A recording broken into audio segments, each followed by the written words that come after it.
We're back, people, and today we're breaking down film on Chris Brooks, Miami Dolphins running back. He's one of my favorite sleepers on the team. Really broke out last year in the preseason. He was a UDFA. We'll be going into his second season, and we'll have some clips even here from the regular season to look at, making an impact a couple of different ways. I think if the Dolphins do keep 4 running backs on the roster, Brooks will be my preferential player to make the team. And if you can get him on the practice squad, that'd be great too if you only had to keep 3 running backs. But keeping over Jeff Wilson, I think he brings a different skill set from the rest of the running backs on the team. Being a bigger back, breaking tackles, I think, Dolphins don't quite have that skill set. He doesn't have the same speed, but he runs hard. I also think he's a good fit within the system when it comes to he's a good outside zone runner, good vision. Definitely is an intelligent player. Plus, there was this game last year versus the Giants where he took over for Ingold because Ingold was banged up, and so late in the game when they were starting to blow out the Giants, he was playing in that role where they were moving him around, allowing him to be a lead blocker, momentum puller, and he was making an impact in those ways. And I think that's super intriguing. If he can make the roster and also kind of be your 4th running back, but your backup fullback is so intriguing to me because imagine using him in that fullback type role. He gets always out there and blocks, but think of all the touches Ingold gets sometimes. If those touches end up going into a Brooks, who definitely has more of a running back skill set, more likely to break tackles out in space. Definitely some intriguing things to look at there.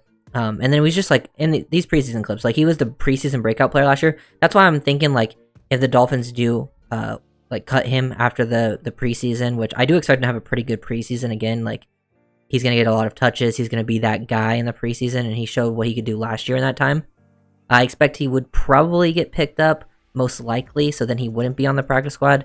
But I would like to keep Brooks around. The Dolphins do have a history of keeping 4 running backs on the roster with McDaniels, so I do think if they do keep 4, I would keep Brooks as that 4th guy after, Achane, Mostert, and Jalen Wright.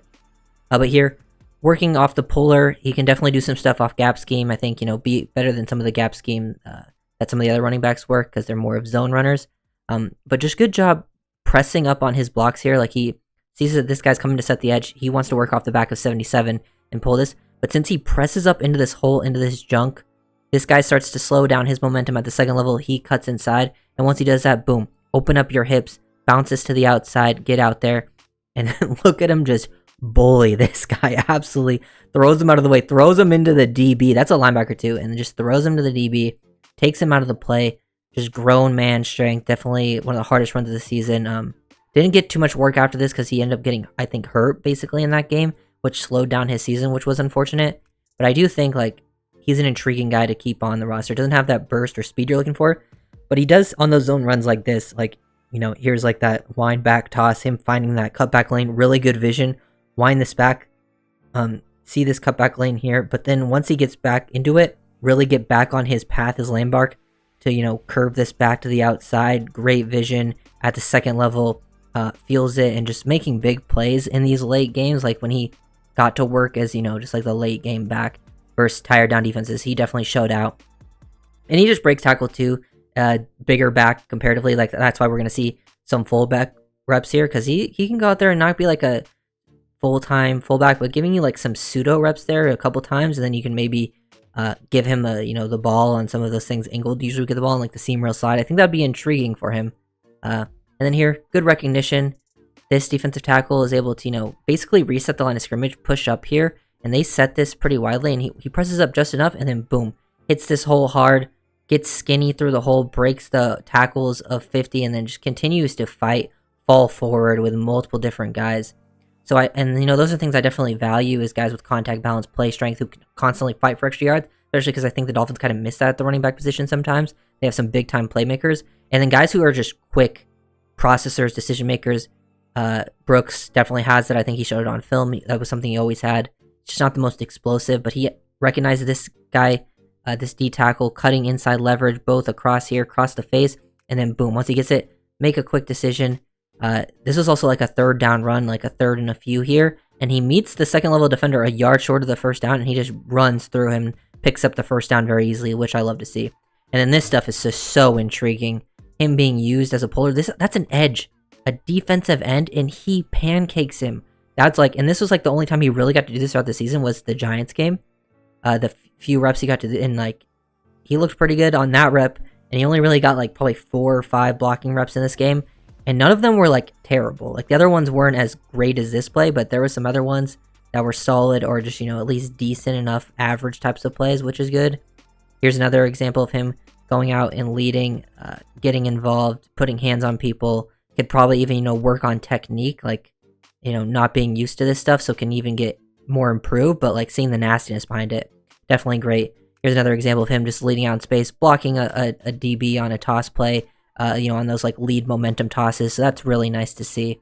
And then just in some preseason reps, outside zone, definitely a very good runner of quickly reading leverage, getting downhill. Like I feel like a lot of guys think like on like those outside zone, mid zone type of runs, runners got to be like super explosive.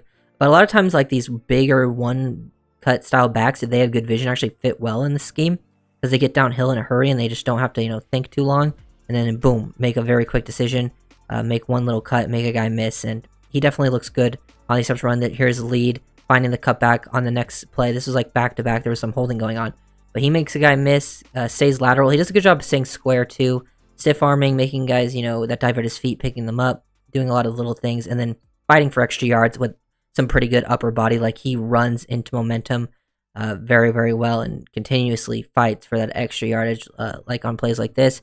And I feel like he's pretty scheme versatile too with the outside zone, inside zone. Whether it's, lead stuff, you can do gap scheme stuff. And definitely a pretty intelligent runner, which I think the intelligence and then obviously the play strength, contact balance are the things that I think stands out most about him. And then that's like at the running back, and then kind of translating that to the fullback type position where he was doing the Alec Ingold stuff, being more of like an H-back tight end move guy. Here he is meeting another guy in the hole, just bouncing off of it like it's nothing, continuously falling forward, fighting for extra yards.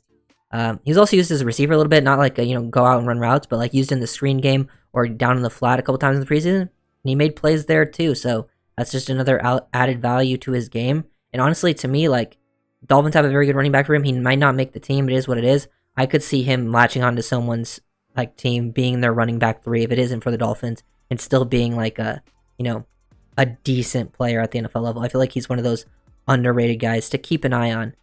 So shout out Chris Brooks. Definitely, I think good scheme fit, and then different style of player compared to the running backs, because everyone's a good scheme fit in that running back room, but Brooks is kind of a completely different physical skill set compared to like an Achane, which I think can bring some nice balance to the team. But just getting downhill, reading leverage, stick that foot in the ground, work off the back of your blocks.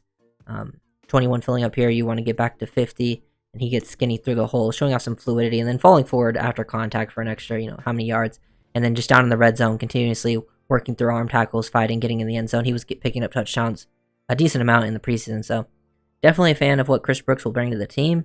Looking forward to see. He's definitely a guy to keep an eye coming up on this preseason. Definitely a sleeper, underrated guy. So if you enjoyed the video, make sure to like, comment, subscribe. Let's see you guys. Peace.